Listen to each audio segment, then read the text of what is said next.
সীমান্ত হত্যা ও বাংলাদেশের অভ্যন্তরীণ বিষয়ে ভারতের হস্তক্ষেপ বন্ধে এবং ভারতীয় সকল প্রকার পণ্য বয়কটের দাবিতে সোমবার লন্ডনের ভারতীয় দূতাবাসের সামনে এক বিক্ষোভ কর্মসূচির আয়োজন করে মানবাধিকার সংগঠন global Bangladeshis alliance for human rights. বিক্ষোভ কর্মসূচির সভাপতিত্ব করেন সংগঠনটির আহ্বায়ক, সাপ্তাহিক সুরমার সম্পাদক সাংবাদিক শামসুল আলম লিটন। আরো বিস্তারিত থাকছে আমাদের সিনিয়র রিপোর্টার মোহাম্মদ মাসুদুজ্জামানের রিপোর্টে। To ensure human rights and democracy, to secure Bangladesh border. সীমান্ত হত্যা ও বাংলাদেশের অভ্যন্তরীণ বিষয়ে ভারতের সরাসরি হস্তক্ষেপ বন্ধের দাবিতে 22 এপ্রিল সোমবার ইংল্যান্ডে বসবাসরত বিপুল সংখ্যক বাংলাদেশিদের উপস্থিতিতে লন্ডনে ভারতীয় দূতাবাসের সামনে এক বিক্ষোভ কর্মসূচি পালন করেছে মানবাধিকার সংগঠন global Bangladeshis alliance for human rights. সংগঠনটি লন্ডনে কমিউনিটি ভিত্তিক 21টি মানবাধিকার সংগঠনের একটি প্ল্যাটফর্ম। এ সময় বিক্ষোভে অংশ নেয় বিভিন্ন মানবাধিকার সংগঠনের কর্মীরা।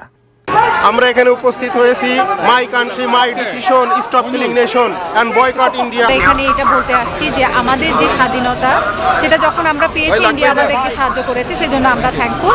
কিন্তু আমরা চাই আমাদের যে সমস্যাগুলো আছে সেই সমস্যাগুলো সমাধান আমরাই করি। এই যে আমরা ভারতের আগ্রাসনের বিরুদ্ধে দাঁড়িয়ে আছি, এখানে আজকে দেখতেন ঘেরাও কর্মসূচি চলতেছে। পণ্য বয়কট যে ভারতের যে আমরা তুলে ধরেছি, এইটা আমরা একটা ভালো ইম্প্যাক্ট চাই।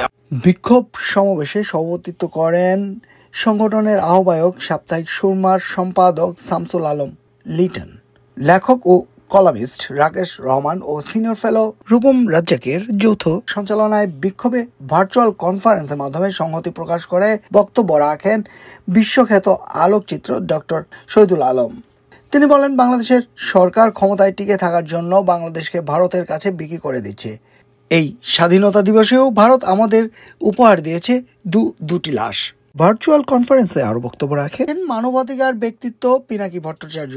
তিনি বলেন, ভারতীয় বিরোধী এই কর্মসূচি ধারাবাহিকভাবে থাকবে এবং ভারত যদি সত্যিকারের বন্ধুত্ব সম্পর্ক বজায় রাখতে চায় তাহলে অতি সত্বর বাংলাদেশের রাজনীতিতে নিরপেক্ষতার উদাহরণ দেখাতে হবে। হাজার হাজার ভারতীয়দের অবৈধ চাকরির মাধ্যমে কোটি কোটি টাকা পাচার করে দিচ্ছে এবং বর্ডারে বাংলাদেশিদের হত্যা তো করেই, এমনকি আমাদের স্বাধীনতা দিবসেও বাংলাদেশিদের হত্যা করে আমরা যে তাদের দাস সেটা আমাদের মনে করিয়ে দেয়। এই ইউনাইটেড কিংডমে ইন্ডিয়ান রেস্টুরেন্ট বলে আর কিছু থাকবে না, তারা তৈরি হচ্ছে। অবিলম্বে কনফারেন্স হবে, সেই কনফারেন্সে সকল ক্যাটারার্স একযোগে ইন্ডিয়ান রেস্টুরেন্টকে গুড বাই করে, এই ইন্ডিয়ান প্রোডাক্টকে গুড বাই করে দিয়ে বাংলাদেশি রেস্টুরেন্টের রাজত্ব কায়েম করবে ইনশাআল্লাহ। নিরাপদ বাংলাদেশ চাই আমরা বলতে চাই সীমান্ত এরিয়ায় কোনো হত্যা হবে না। বাংলাদেশ আর বাংলাদেশের হাতে নেই, আমাদের দেশের কর্তৃত্ব আমাদের হাতে নেই।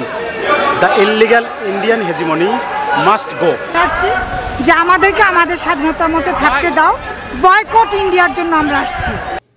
এ সময় অন্যান্যদের মধ্যে আরো বক্তব্য রাখেন ব্যারিস্টার জাকির হাসান, মাওলানা শামীম, টিভি সাংবাদিক শেখ মুহিতুল রহমান বাবলু, মানবাধিকার সংগঠন নিরাপদ বাংলাদেশ চেয়ার সভাপতি Muslim Khan, fight for rights ইন্টারন্যাশনালের বোরহান উদ্দিন চৌধুরী, মহিলা নেত্রী অঞ্জনা আলম, তাসলিমা তাজ, জাহানারা আক্তার শিমলা, মানবাধিকার সংগঠন ইয়ারায়ের সাধারণ সম্পাদক নওশিন মুস্তারি মিয়া, অ্যাডভোকেট সুফিয়া পারভিন, সাংবাদিক মিনহাজুল আলম মামুন, তোবারক হোসেন, মিশুক হোসেন, হাসনাত আরিয়ান খান, মোহাম্মদ উসমান গনি, তাহমিনা আক্তার, বেলাল আহমেদ রনি প্রমুখ। Global Bangladeshi alliance for human rights কর্তৃক আয়োজিত এক বিক্ষোভ সমাবেশ অনুষ্ঠিত হচ্ছে ইন্ডিয়ান হাই কমিশনের সামনে। এখানে প্রায় 19টি মানবাধিকার সংগঠন একযোগে এই বিক্ষোভ প্রদর্শনে অংশগ্রহণ করেছে। তাদের দাবি ভারতীয় আগ্রাসন হতে বাংলাদেশকে মুক্ত করা এবং তাদের দাবি ভারতীয় পণ্য বয়কট করা।